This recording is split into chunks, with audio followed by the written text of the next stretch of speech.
Listening to 94.4 FM, the Friday Sports Show. The host, Marie Curie, bringing you news from local area around the world. We have some very fascinating guests on the show that cover a broad range of areas. And our next guest is going to give us an insight into an important area. We're going to talk about end-of-life care, which obviously is an important area. So, Angharad Burden, welcome to the show. Great to have you on board. Thanks, Jimmy. Pleased to be here. No, it's great to speak to you. So, can you sort of give us, I guess, a bit of an insight in terms of the research? And obviously, it's an area that, you know, it's a sensitive area to a certain degree. But tell us a bit about the Marie Curie and raising awareness and how people can prepare for end of life. Yes, absolutely. So I work for Marie Curie. We're the UK's leading end-of-life care charity with a 75-year history of supporting people. And a recent polling has found that around 20 million people in the UK, so that's about a third of our population, do not actually know what end-of-life care and support services are available, which is quite a stark statistic given that so many of us will be affected by illnesses that we're likely to die from ourselves or family and friends, loved ones. So what we're doing is we're partnering with Rough Guide, the UK's most popular guidebook company, to create the Rough Guide to the End of Life. And that's really about trying to help people to navigate the end of life experience with advice, useful tips and information based on the support that we offer at Marie Curie. So just in terms of the support there, I'm sort of thinking around obviously the emotional side to it, but also the practical side of things. I mean, no two people are in the same situation, and obviously, you know, it can happen to anybody really at any point, but just a little bit of an insight in terms of, like, you know, obviously not many people are aware of the support available, but just for our listeners, what sort of support is available out there that's accessible? Of course, yeah. I think that's one of the things is that we've identified a lot of people don't know what support is available. So through ourselves at Marie Curie, we provide hands-on expert nursing care around the clock in people's homes, or in one of our hospices. We have a number across the UK. But you mentioned there, Jimmy, about the emotional aspect of being diagnosed with an illness that you're likely to die from, and that's where we come in with sort of emotional and clinical support that we offer over the phone through our free phone support line, but we also have lots of information online through our booklets, and obviously now, as we've discussed, through the Rough Guide to the End of Life. So it's very much about being there for whatever people need at that time, and quite often it may just be having that safe space to talk about what you're feeling, and you're right, it is unique and different for each person. So it's about sort of meeting someone where they are and allowing them to express exactly how they're feeling. So if any of your listeners are in need of that sort of safe space to talk, we are here on our support line on 0800 090 2309, and would encourage people to reach out. Yeah, I mean, in terms of like access and support, I mean, I suppose like through one's life, it's not an area that generally spoken about. I can't speak for everybody, but I think, you know, generally speaking, we kind of take for granted that life, we're going to get to a certain age, and obviously, you know, at some point all of us are going to be affected, you know, by the inevitable. But in terms of, like, you know, support from a logistical perspective, I mean, obviously they can pick up the phone and get some emotional support. But in terms of logistically, in terms of, like, you know, people got families, and obviously they want to make sure that the family functions as well as it can, and amongst other things. Is there support as well for the logistical side of things? You know, perhaps it could be anything from ranging from sort of a will, or, you know, who's going to look after sort of, you know, certain people in their family type thing. And are those areas addressed as well? Yes, absolutely. So that's something that is covered in our Rough Guide, is kind of the practicalities. So whether that be making a will, thinking about your social media or online accounts and what happens with those after you die, the more practical side of planning a funeral is all covered in the Rough Guide, because what we often hear from people that contact us is that they just don't know where to start, and it can be really overwhelming to think, what do I need to consider? Where do I go from here? So the idea with the rough guide is that it sort of breaks down those topics, those considerations, so that you can dip in and out at a time that feels right for you, and think about, when it comes to your funeral, what sort of things do you need to consider? And it just sort of breaks it down step by step to make that process a bit easier for people, because as you said, it's often a concern, when someone is diagnosed with an illness, that what will happen to my family? How can I make things as easy for them as possible? So that's why, as an organisation, we really try to encourage people to have those conversations. And like you said, it's often, something that people don't consider unless they find themselves in the situation. So if we can start to have those conversations earlier on in the process, that can be of real benefit to people. Yeah, and I can see the sense in, the early on in the process. Perhaps I can see the beneficial in obviously sort of like, someone having that support, from the off, I suppose, the longer they leave it type thing. But I suppose for a lot of people as well, Angharad, I'm just thinking that, like the actual sort of like, it could, for a lot of people, the actual sort of like, maybe trauma of finding that the information for them. I mean, there might be a period where they just need to process what's happened, really. Does that sort of taken into consideration with the sort of the rough guide that people who are given diagnosis, and that could happen to anyone at any point, just that time to process what exactly they're hearing type thing? Yeah, absolutely. As you said, everyone is unique in their experience of living with a terminal illness, and it can take some time to really process what's happening, and like you said, to deal with the shock of what comes with that. And I think that's why, in the introduction, we talk about taking it at your own pace and looking at the different sections as you feel comfortable. And that was why it was important for us to kind of have a breakdown of what's included, so that if you want to avoid a certain section because you don't feel up to it right now, that's absolutely fine. And also throughout, we do highlight that our support line is there for people, so that if they did just want to take some time to reflect on how they're feeling, sometimes people find that talking out loud can really help them to process such significant news. And quite often people tell us that they'll have family and friends around them, but it can sometimes sort of be a relief to talk to someone who's not connected to their situation at all, because it allows you to process what's happened, that significant news that you've been given, and just kind of talk it through out loud, have like a sounding board almost, without having to think, how are my family and friends impacted by what I'm saying right now? So I think you're absolutely right. It is important for us to think about that time that's needed to process, and hopefully, like I said, our support line can work alongside the rough guide to give people that space if they feel they want to chat things through. And that doesn't have to be over the phone, it can be over web chat if people feel more comfortable by accessing through our website. So it's very much about, I think, giving people options to do what feels right for them at that time. And just out of interest, is the support only available for the person who has, for example, perhaps a diagnosis?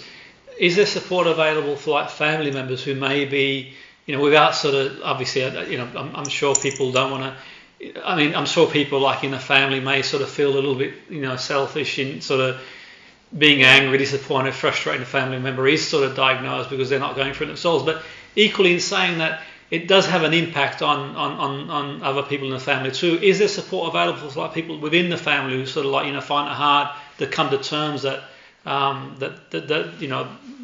what's happened really?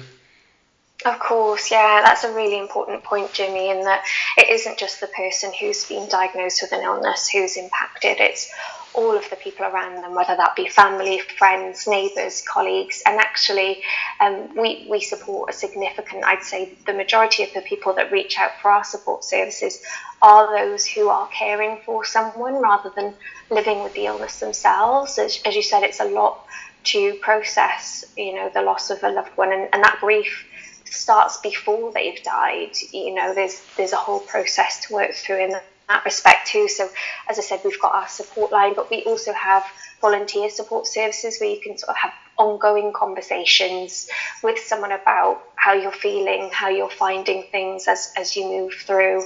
It's really important that we look out for the people around the person who's been diagnosed just as much as the person themselves. And we find that if people can get that support and that information earlier, it can help them when it comes to processing their grief after the person has died. So would absolutely encourage anyone who's in that situation to reach out for support. And you mentioned something there that we hear quite a lot about, feeling selfish. We quite often find that carers in particular don't take that time for themselves, or perhaps want to spend all of their time focusing on the person that they're looking after, which is completely understandable. But I'd like to sort of reiterate that they are important too, and that you need to look after yourself to be able to be in a space to look after others. So, would definitely encourage people who are caring to look at the rough guide to the end of life. There's lots of information in there that they might find supports them as well as the person that they're caring for. No, it's some really interesting points you've made there, and I suppose there's so many variables that can impact how people feel and other things as well, really, in terms of what the diagnosis is, what the prognosis is, the member of the family, or for example, like if you've got someone who has lived a full life and is of a certain age, they may kind of find it a little bit more okay to deal with. But obviously, if someone's sort of life at an early age is sort of taken away, then the chances are it's going to have a bigger impact in some sense. There's the resource itself kind of factor that, I know it's hard to factor every situation in, but there's a kind of factor that there's so many variables at play really in terms of the way people are going to react and feel in any given situation. I suppose no one really knows how they're going to feel if and when it happens. No, you're right. I think it's one of those things that you can't wholly prepare for a situation like this. And, even if you've, for instance, experienced a bereavement, how you experience another could be completely different because it depends on so many different factors. So I think that's something that we really try to acknowledge and incorporate into any of our resources, whether it be the rough guide to the end of life or the information that we have on our website, is that everyone is unique and there is no one set way of dealing with such a difficult time in your life. And I think it's about acknowledging that people are okay to feel whatever they need to feel. And you're right, it's something that we presume will fortunately, happen in the later years of our lives, but actually that isn't the case, and it's something that can impact people at any age. We support a number of people with young families, and so I would encourage people, as I say, at any stage in their life to start thinking about what's important to them should they find themselves in this situation. So I think it's just about acknowledging that throughout the way that we write is that it can happen to any of us, and trying to think of the different scenarios or considerations that people have. I'm thinking what to do with pets, we have lots of information around talking to children when you've received a diagnosis. So it's about really taking into account what may be important to people at different stages in their life if they're met with this scenario. Yeah, that's really interesting stuff. And I suppose it's sort of being a little bit more comfortable, speaking about these things as well, Angharad. I think for me, it's inevitable for all of us, really. We have the expense of sounding more, but that's the reality. I mean, sort of, we're on this sort of planet, for like a drop in the ocean when you sort of consider the big scheme of things. And I mean, sort of perhaps these sort of another conversation over day, these conversations could be sort of not necessarily encouraged, but they could be had really in terms of, I suppose helping people, maybe making that transition a bit easier. Because obviously we're all going to be faced with something at some point, it's just something that's going to happen to everybody really. And do you sort of see a case for that maybe in the future to maybe it's like, to provide some sort of learning and understanding and, for people like at a certain point where that reality that, I think sometimes we kind of push it to one side because we might feel it's more, but we might feel we don't want to like face it. But in facing it, it just gives us that, it helps us really navigate when challenges do come along. Yeah, you've absolutely got it right there, Jimmy, and that's everything that we stand for as an organisation is that it is something that if you can start having those conversations sooner rather than later, it absolutely makes it easier when it comes to dealing with that experience. And you know, you're right, it is still a taboo, certainly for us in the UK, you know, to talk about death and dying. I know within my family there's members who absolutely would want to avoid the topic, which is interesting when I work for an end-of-life care charity where that's what I do day in and day out. But I think you're right, it's not easy, but it's thinking of ways of how can we make this topic more approachable, easier for people to think about, or at least to start thinking about having those conversations. And I think that's where, you know, working with Rough Guide, we're really trying to take a different approach of, you know, it's a really well recognised travel guide, and it's something that lots of people will do. You know, when they go travelling, they think about, oh, let's plan ahead. What can I think about as I go on my trip? And it's about seeing the parallel in that, you know, like you said, unfortunately, we'll all find ourselves in that situation. So how can we think about that in the same way as we plan for, you know, a trip that we've got coming up? So, yeah, absolutely. I think it's about trying to bring those conversations in and think of ways that people can feel comfortable to start having these open conversations about something that will likely happen to them in their lives. Absolutely, and you've been very kind with time, Angharad. I just want to, just like before, sort of share details with the listeners. I'm just speaking to you, like, you know, I'm just curious to sort of think. Obviously, like, you work in this industry, you know, like, does it give like a sense of perspective, really? I'm just sort of curious, really. I'm sure the listeners are. I mean, to me, it's like it seems like from the outside, you know, it obviously it's a quite emotive area, but in terms of your own perspective on sort of end of life, like you're in the role, has it sort of has it had an impact on your perspective on life? I know that's a deep question to ask, but I'm just sort of curious. No, yeah.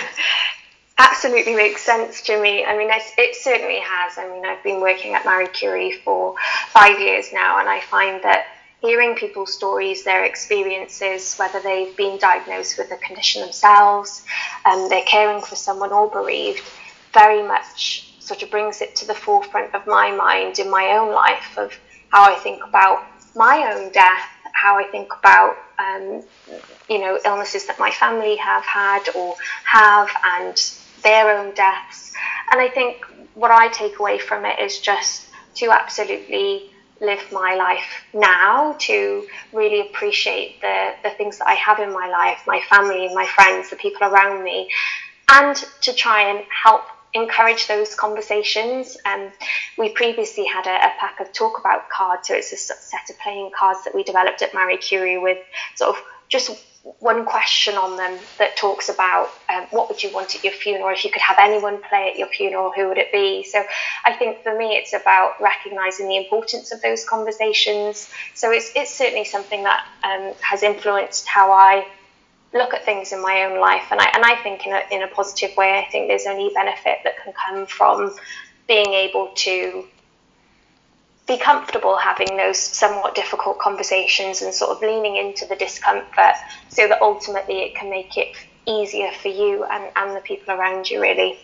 No, absolutely. That's, you know, really, really powerful stuff. Really, really you know, interesting insight. And just for our listeners who want to find out more information, would you able to signpost them, please, anywhere they can, you know, to any website, any details they can get some more information, please? Yes, so people can download their own free copy of The Rough Guide to the End of Life on our website at mariecurie.org.uk/with-you. You can also find lots of other information on our website, or as I said, contact our free phone support line on 0800 090 2309. Brilliant. Thanks for your time. It was really, really interesting and informative, and no doubt the listeners have, you know, found that you know, really informative. So I want to thank you again. Have a fantastic day. Thanks, Jim.